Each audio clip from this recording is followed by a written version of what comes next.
saya akan bacakan terkait apa saja isi-isi dari informal consent.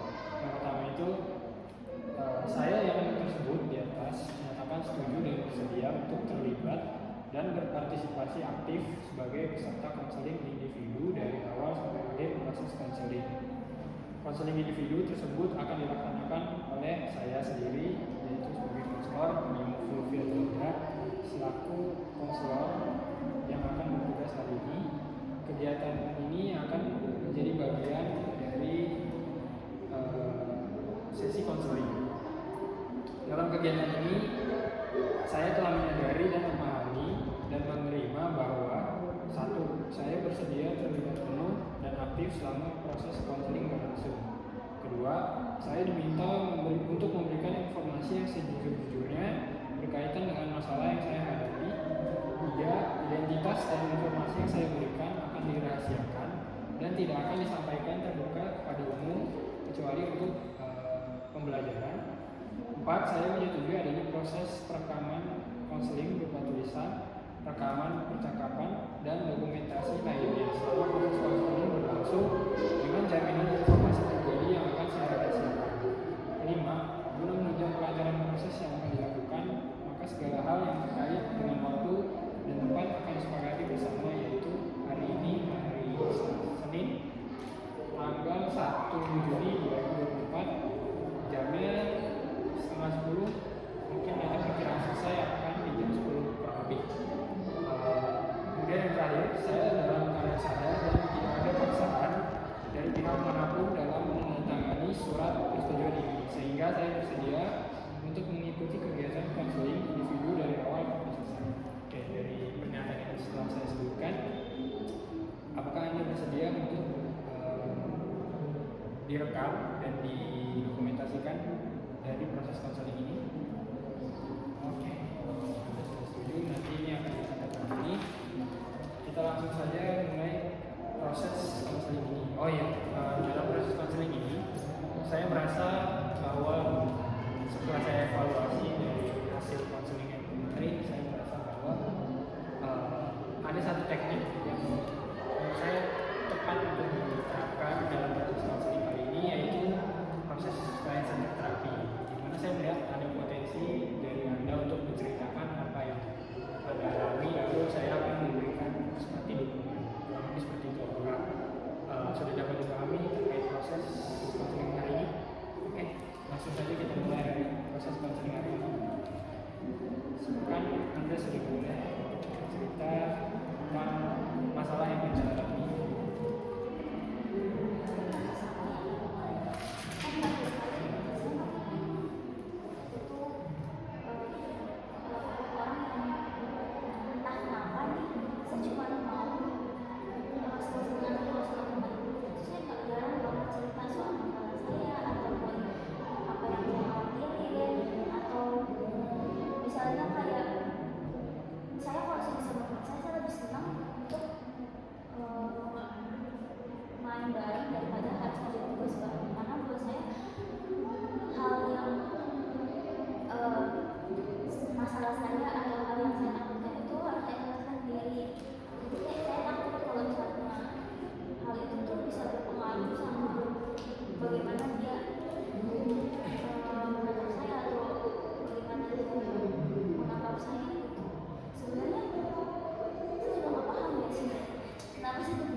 ketidakmampuan Anda untuk menceritakan hal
susah buat mengekspresiin diri saya sendiri sama masalah diri saya sendiri.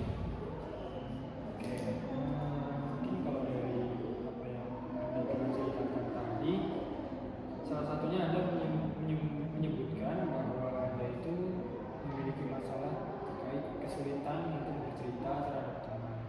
Apakah dari permasalahan itu dapat disebabkan oleh rasa insecure Anda terhadap pencapaian teman-teman Anda dan kurangnya quality time yang Anda butuhkan terhadap teman-teman Anda, sehingga hal itu tuh menyebabkan Anda menjadi sulit untuk bercerita kepada teman yang Anda rasa Anda perlu ceritakan terkait permasalahan Anda sehari-hari. Mungkin kalau soal itu ini nggak pernah mikirin gitu jujurnya, karena prinsip saya ya semua orang punya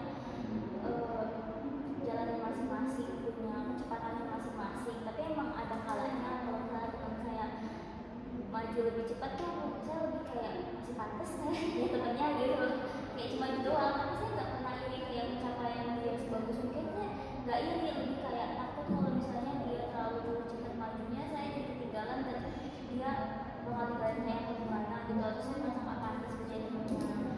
Kalau soal masalah quality time, kayaknya masalah quality time saya mau lebih sering sendirian sih. Maksudnya kalaupun kuliah atau gimana itu jarang banget jalan-jalan keluar, sebenarnya sendirian yang harus waktu me time sendirian atau mau sendirian, karena saya takut dikecewain gitu. Jadi kalau misalnya saya ada waktu luang terus ngajak teman jalan terus mereka nggak bisa, saya kayak ya udah deh gitu. Jadi lebih baik udah deh nggak usah ditanya, mending sendiri aja nggak apa-apa gitu. Padahal kalau misalnya saya ngomong sama mereka kayak itu tuh aku jalan sendiri gitu kesini, kenapa nggak ngajak, pasti mereka bakal ngomong gitu.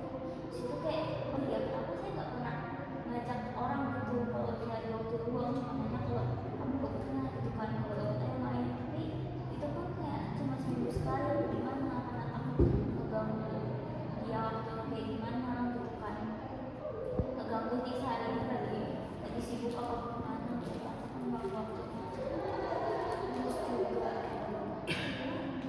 saya cuma susah ini sih, susah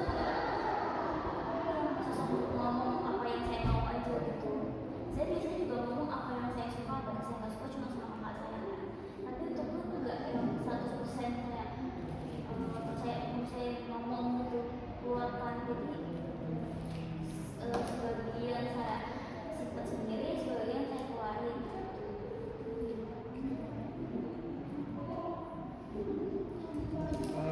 Kalau saya balik ke proses konseling yang kemarin itu, di mana Anda sempat mengutarakan bahwa salah satu penyebab Anda kesulitan bercerita itu karena adanya rasa kecewa karena ditinggalkan oleh teman yang Anda rasa paling dekat. Untuk sekarang atau kemarin itu kira-kira Anda sudah sempat untuk mencoba mengulangi hal yang sama tapi dengan orang yang baru? Apakah hal itu sudah pernah Anda coba lagi sebelumnya, atau Anda masih memiliki rasa trauma akan takut ditinggal oleh teman Anda yang baru nanti? Masih mungkin ya, cuman kalau dibilang udah ngelakuin hal yang dia yang masalah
tepat untuk menangani rasa Anda ketakutan, rasa Anda untuk menangani ketakutan dalam bercerita kepada orang lain, karena sebelumnya itu Anda sempat menyebutkan kalau Anda itu memang benar-benar cerita kalau itu ke kakak Anda, tapi itu juga tidak sepenuhnya Anda ceritakan.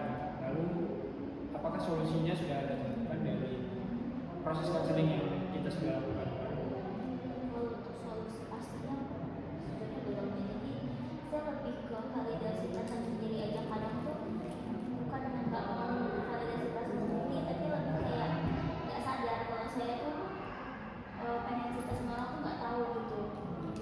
Mungkin saya nganggapnya cuma kayak lagi pengen happy aja gitu kan, lagi pengen senang aja gitu, main kita jalan-jalan gitu. Tapi saya nggak pernah kepikiran buat cerita gitu, bukan karena nggak mau, tapi mungkin karena masalah itu udah terlalu luar biasa saya laluin gitu. Jadi sampai saya tuh nggak punya niatan buat cerita ke orang. Jadi untuk solusinya, sebenarnya solusi yang kemana ini belum. Cuman kalau untuk solusi jatuhnya kayak untuk pelan-pelan memperbaiki diri sih, mungkin lebih ke ini aja ya, lebih sering chat apa cerita sama orang-orang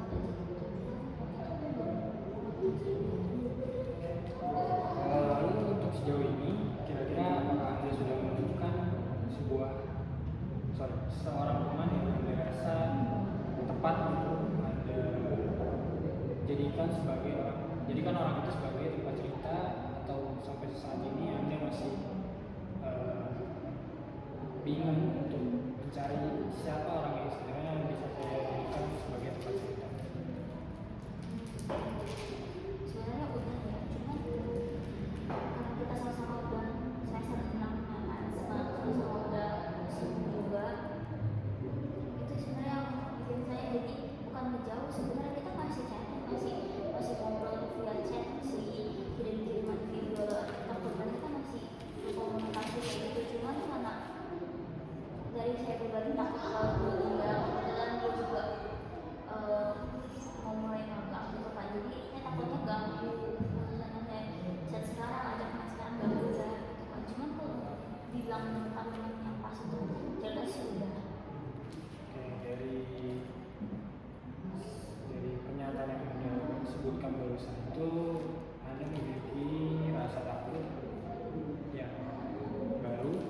Kalau saya tidak salah, barusan Anda itu menyebutkan ketakutan akan orang itu tuh kira-kira mau menerima Anda di selama waktunya atau tidak, kurang lebih seperti itu, kalau benar. Kayak terima dari selama waktunya kayak kira-kira masih menerima saya ya. Semakin lambat gitu, semakin waktu jalan apa masih bisa tenang. Oke. Dari situ mungkin apakah Anda sudah pernah untuk menanyakan hal tersebut kepada yang bersangkutan secara pribadi atau secara langsung, sehingga apa yang Anda takutkan tadi itu sebenarnya ya cuma perasaan Anda saja? Kalau sudah pernah ditanyakan ke yang bersangkutan? Kalau tanya langsung belum ya, namanya kalau temenan ya kita nggak pernah mikir buat lebih talk yang setiap hari atau gimana. Kita lebih kayak ya misu-misu juga lah ya, tentang kayak kenapa sih kehidupan kuliah kayak gini, tapi nggak pernah gitu nanya kayak gitu. Kan saya pun agak aneh gitu nanya gitu ke teman sendiri, kayak masa ya gitu nanya hal-hal kayak gitu, kok nanti dia nggak ngira saya aneh gitu kan, kayak ini harus kenapa gitu tiba-tiba begini. Dari yang akan Anda sampaikan barusan, mungkin proses itu tuh lebih mengarah kepada bertukar pikiran ya. Oke. Tapi sejauh ini pada saat proses bertukar pikiran itu, apakah Anda merasakan lega pada saat itu, atau ya masih tetap butuh orang untuk sebagai tempat Anda untuk bercerita? Kalau misalnya udah ketemu terus kita ya ngobrol apa curhat atau gimana, kalau saya ngomong suatu masalah saya jatuhnya lega sih, walaupun awalnya kayak aduh gimana ya, apa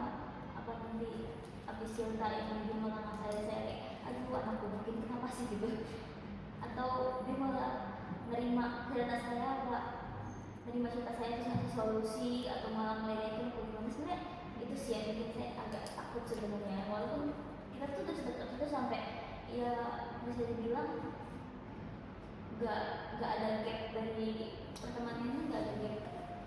Kalau bisa dibilang saya tahu keluarganya dia gimana, dia tahu keluarganya dia gimana gitu kan, sampai sebelumnya gimana. Cuman ya itu paling kalau misalnya habis cerita ya pasti lega. Cuman awalnya pas lagi cerita kayak bisa nggak ya ceritain gitu. Takut kalau misalnya nanti ada sesuatu yang buat dia tuh apa sih gitu, masalahnya nggak ada apa-apanya gitu kan, karena bisa dibilang kan kita tuh beda. Kayak teman saya itu kan dia anak pertama di keluarganya, jadi ekspektasi hubungan sama ekspektasi dan komunikasi sama orang tuanya itu lebih gede gitu kan. Kalau saya kan anak perempuan, terus dia juga dibolehin buat ngambil jurusan yang saya mau, dibolehin buat ngelakuin apa yang saya mau gitu kan. Jadi itu sebenarnya agak beda prinsip gitu kan. Cuman takutin sih kira-kira. Oke. Berarti dari proses bertukar pikiran itu kurang lebih Anda masih membutuhkan orang sebagai tempat cerita yang benar-benar membuat Anda lega gitu ya. Mungkin Oke. Dari proses itu barusan yang Anda masih membutuhkan teman untuk bercerita itu, kira-kira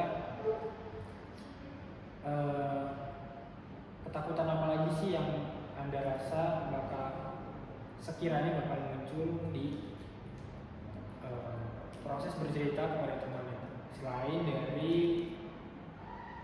ketakutan akan berpisahnya dengan teman itu dan ketakutan akan dikhianati oleh teman yang sudah lama.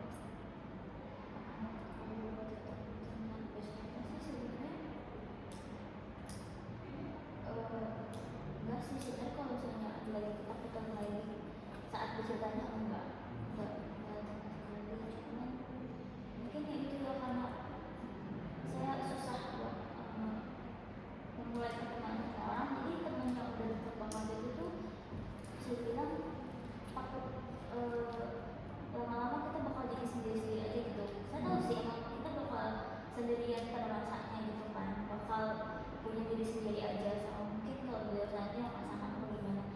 Cuma buat saya yang lebih penting daripada itu ya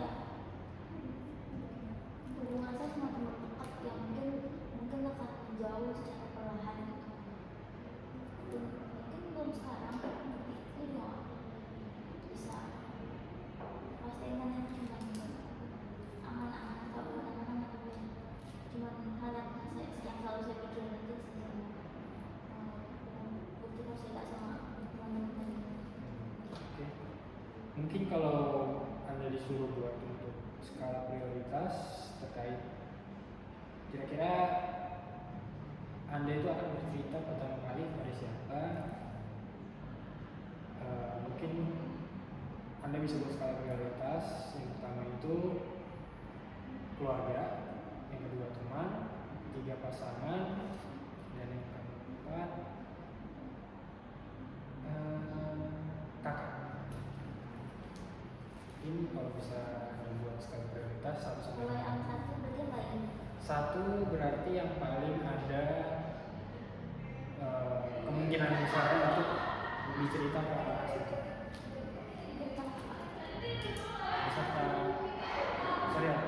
Beserta mungkin kayak kenapa Anda memilih itu sebagai tempat pertama.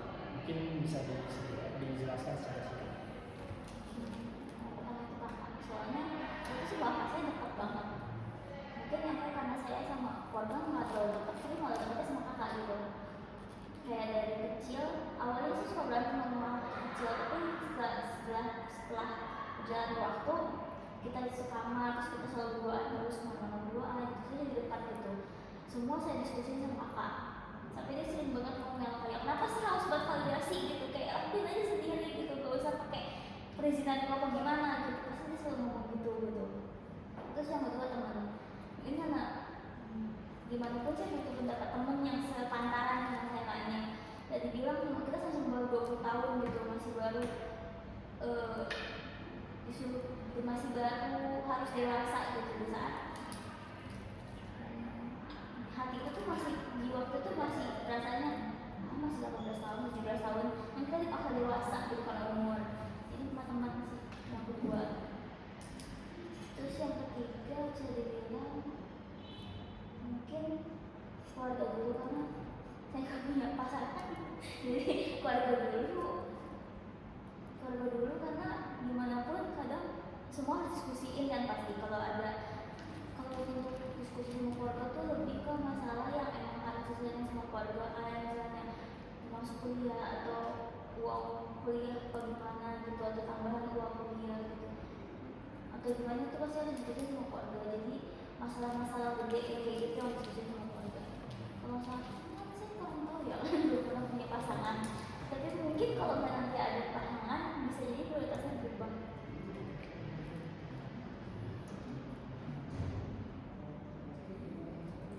Oke, dari skala prioritas yang Anda buat itu yang pertama kakak, yang kedua teman, yang ketiga keluarga, dan yang terakhir itu pasangan. Mungkin kita akan masuk ke yang kakak dulu. Walaupun kemarin sempat sudah kita bahas, mungkin ini kita masuk lagi ke bagian kakak ini untuk membantu Anda mencari solusi dari permasalahan yang akan datang. Oke. Sejauh ini selama Anda bercerita sama kakak Anda itu, apakah Anda sudah merasa lega? Walaupun tadi Anda sempat sebut Anda itu sudah sangat dekat sekali, sampai kayak hal kecil yang Anda lakuin itu nggak perlu Anda tanyakan lagi, kayak nggak perlu divalidasi lagi sama kakak Anda gitu ya. Jadi apakah pada saat Anda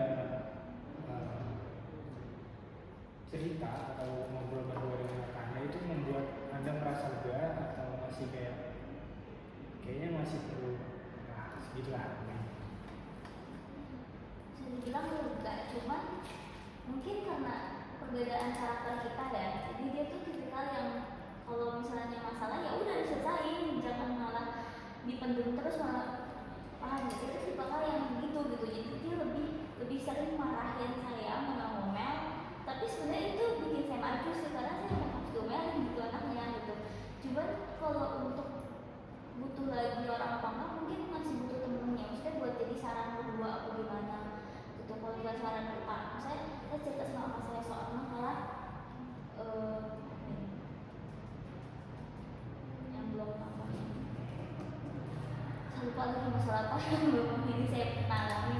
Intinya saya ngomongin masalah saya sama kakak, daripada dia ngomong oh gitu sabar ya sayang gitu kan apa gimana, aduh yang peduli banget nggak mungkin dia ngomong gitu.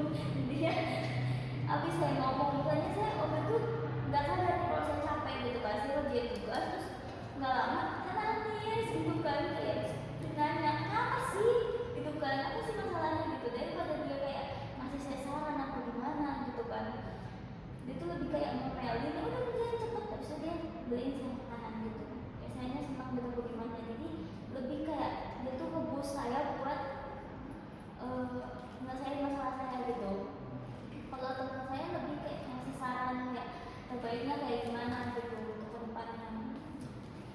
Oke, mungkin bisa saya simpulkan sedikit dari pernyataan barusan terkait kakak Anda sebagai teman cerita itu mungkin lebih ke arah pendengaran baik dan mensupport Anda di kala Anda itu sedang ada masalah. Lalu Anda tetap membutuhkan posisi teman sebagai orang yang dapat memberikan pendapat atau solusi dari orang yang sepantaran atau sebaya lah sama Anda untuk kira-kira baiknya gimana, kurang lebih seperti itu Anda. Kita sudah bahas soal dua skala prioritas tadi. Selanjutnya mungkin kita akan bahas sedikit di skala prioritas yang Anda pilih di nomor 3, yaitu keluarga, terkait masalah-masalah yang mungkin bisa Anda selesaikan dengan keluarga. Sebelumnya, apakah Anda sudah pernah mencoba bercerita kepada salah satu anggota keluarga di luar kakak tadi ya, karena kan kakak nomor satu karena dia sudah nikah, terkait masalah-masalah yang mungkin Anda alami sehari-hari, mungkin kayak hari ini sedang mengalami beratnya perkuliahan, kayak di sekitar hari ini beratnya kuliahnya, tapi ke salah satu anggota keluarga selain kakak. Sebenarnya kalau untuk masalah yang sehari-hari nggak pernah sih. Kayak nggak tahu kenapa ya, saya tuh nggak dapat sabar-sabar sama orang tua saya, jadi bisa dibilang untuk kayak paling yang udah berangkat, izin berangkat sama izin pulang gitu. Untuk kegiatan sehari-hari karena saya juga malas gitu kan jelasinnya sama bapak saya ngapain aja gitu. Namanya orang tua tuh selalu nganggep ya anaknya cuma main-main aja gitu, nggak pernah peduli sama bapak kayak gimana. Padahal kan sebenarnya kita juga peduli kan, juga peduli bagaimana. Ini daripada saya dengerin permainan gak jelas gitu, males kan, terus jadi malah bikin makin tambah stres atau gimana. Jadi saya nggak pernah cerita sama keluarga saya. Maksudnya sama orang tua saya jatuhnya kan, sama orang tua saya nggak pernah cerita. Jadi yang bisa yang nggak ngejudge dan ngasih solusi dari masalah ini cuma kakak. Oke, mungkin dari tentang skala prioritas itu bisa kita simpulkan sedikit, di mana itu peranan kakak bagi Anda itu cukup penting karena peranan kakak Anda itu sudah sebagai ibaratnya teman lah, tapi karena ini kandung jadi Anda merasa sudah sangat dekat dari lama, dan peran kakak Anda itu cukup membantu dalam Anda mengatasi permasalahan keseharian Anda, walaupun ada ketidak-relatean atau ketidakserasian antara permasalahan yang Anda alami dengan permasalahan yang mungkin kakak Anda alami sebelumnya, sehingga kakak Anda itu lebih ke dukungan moral dan motivasi yang diberikan kepada Anda untuk dapat menyelesaikan tugas Anda. Apakah seperti itu? Oke. Yang kedua itu teman. Anda tetap membutuhkan posisi teman atau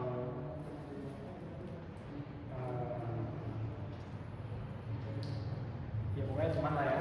Jadi sebagai orang kedua yang dapat memberikan Anda itu pendapat atau solusi dari permasalahan yang Anda alami dari orang yang seumuran atau segaya, sehingga lebih relatable dari permasalahan yang Anda alami dan beserta solusinya. Apakah seperti itu kurang lebih? Oke. Mungkin sesi konseling hari ini sudah cukup. Apakah dari Anda masih ada yang ingin diceritakan? Mungkin kita tutup saja sesi konseling hari ini. Terima kasih atas partisipasi Anda dalam sesi konseling hari ini, dan terima kasih atas cerita Anda yang sudah Anda sampaikan dengan sejujurnya. Kurang lebihnya saya mohon maaf. Oke, selamat siang.